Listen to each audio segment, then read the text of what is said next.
En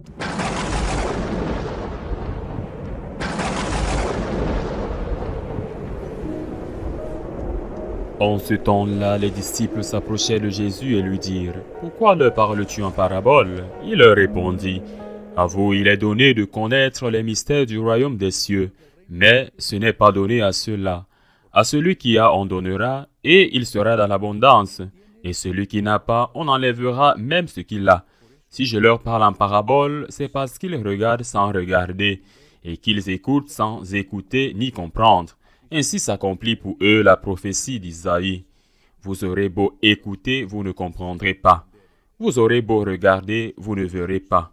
Le cœur de ce peuple s'est alourdi, ils sont devenus durs d'oreille, ils se sont bouchés les yeux, de peur que leurs yeux ne voient, que leurs oreilles n'entendent, que leur cœur ne comprenne, qu'ils ne se convertissent, et moi je les guérirai. Mais vous, heureux vos yeux puisqu'ils voient, et vos oreilles puisqu'ils entendent. Amen, je vous le dis. Beaucoup de prophètes et de justes ont désiré voir ce que vous voyez et ne l'ont pas vu, entendre ce que vous entendez et ne l'ont pas entendu. Acclamons la parole de Dieu. Plusieurs fois, nous nous demandons ou demandons à un prêtre : pourquoi ai-je la foi et mon fils, mon ami ou une telle autre personne n'en a pas. Et parfois, cette personne est une bonne personne. D'autres fois, pas tellement, mais parfois, une bonne personne, sûrement parce qu'elle a été bien éduquée par des parents croyants et pratiquants qui, cependant, n'ont pas réussi à lui transmettre la foi. Dans d'autres cas, naturellement, ils ne l'ont pas pu, mais elle reste une bonne personne sans une éducation catholique. Eh bien, mais pourquoi ai-je la foi et cette personne n'a pas la foi? C'est ce dont parle l'évangile d'aujourd'hui, même s'il le dit d'une manière poétique. Pourquoi ai-je la foi et que cette personne n'en a pas? Pourquoi? C'est un mystère. Il y aura toutes sortes de situations. Peut-être qu'il l'avait et c'était une foi imparfaite et elle s'est évanouie face aux situations de la vie, une situation confortable qu'il a cessé de pratiquer et peu à peu sa foi s'est éteinte. Une crise due à un grave problème qu'il n'a pas pu faire face à son manque de foi, réalisant que les miracles sont demandés avec humilité et ne sont pas exigés comme s'ils étaient des droits. Je ne sais pas, ou il n'a tout simplement pas le don de la foi. Mais moi, oui. Et Jésus, ce que dit l'évangile d'aujourd'hui est : béni sois-tu, toi qui as la foi, l'autre ne l'a pas. C'est un mystère. Dieu le jugera, ce n'est pas moi qui le juge. Dieu sait ce qui se passe dans sa vie. Vous savez s'il a rejeté la foi, s'il a perdu parce qu'il ne l'a pas cultivée.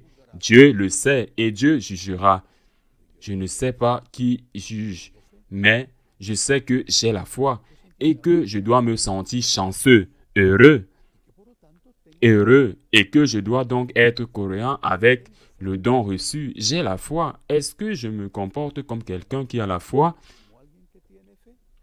Presque jamais, et je ne parle pas de savoir si je fais le bien ou pas, parce que d'autres qui n'ont pas la foi font aussi le bien.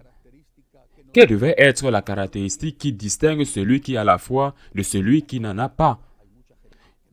Il dira que c'est la charité. Eh bien, la charité, il y a beaucoup de gens qui n'ont pas la foi et qui font des œuvres merveilleuses. Eh bien, vous devez avoir la charité par amour de Dieu et il y aura pour le sentiment ou pour l'humanité ou pour tout ce que vous voulez. D'accord? Mais il le faut. S'il y a autre chose, comment vous vous comportez face aux problèmes de la vie? Cela doit faire la différence. Comment est-ce que tu te comportes lorsque tu souffres? Comme si tu avais la foi ou comme si tu n'avais pas la foi? Parce que souvent, tu te comportes comme si tu n'avais pas la foi. Es-tu conscient que tu peux rejoindre Dieu dans cette souffrance et que c'est aussi un don? Ou ce problème est une malédiction qui ne convient pas si tu nies continuellement? Parviens-tu à avoir la paix ou au moins plus de paix ou au moins recommencer si tu as perdu la paix? Ou es-tu éternellement en colère? Ton témoignage est-il celui d'une personne croyante ou n'est-il pas très différent de celui d'un athée? Même peut-être, il se pourrait que tu sois encore moins charitable. Et quand vient la mort, celle d'une personne que tu aimes, d'un ami ou d'un membre de ta famille, ou lorsque la tienne approche, ou une maladie, même si plus tard elle ne peut pas se terminer par la mort, mais une maladie qui fait mal ou qui risque de te faire perdre la vie. Comment te comportes-tu? Te comportes-tu en sachant qu'il y a la vie éternelle et donc ressentant la douleur, naturellement la douleur de la mort de cet être cher, mais une douleur sans désespoir? Nous dit Saint Paul dans la lettre aux Thessaloniciens. Je ne veux pas que vous ignorez le sort du défunt, afin que vous ne vous affligez pas comme des hommes sans espoir. Il ne dit pas pour que vous vous chagrinez, mais pour que vous ne pleuriez pas comme des hommes sans espoir. Mais nous avons de l'espoir, c'est-à-dire que si nous avons la foi, nous avons de l'espoir. Et si nous n'avons pas d'espoir, c'est que nous n'avons pas la foi. Nous avons du chagrin comme si c'était la fin ou en ne s'affligeant pas, on atteint le désespoir de celui qui ne le fait pas.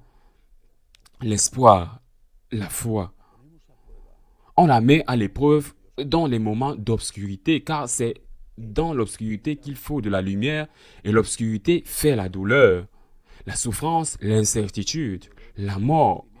La mort. Bienheureux ceux qui ont la foi. Tu es heureux si tu as la foi. Oui, tu as vraiment la foi.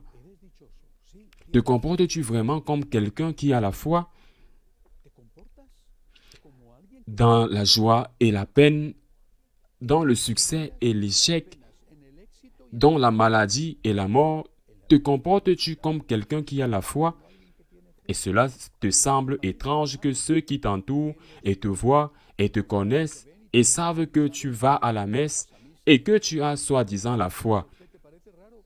Cela te semble-t-il étrange qu'il n'ait pas la foi alors qu'il voit cela en pratique? Tu ne l'as pas non plus. Augmentons notre foi. Demandons au Seigneur de l'augmenter et comportons-nous comme ceux qui ont la foi, qui sont toujours heureux, même au milieu de la souffrance. Ainsi soit-il.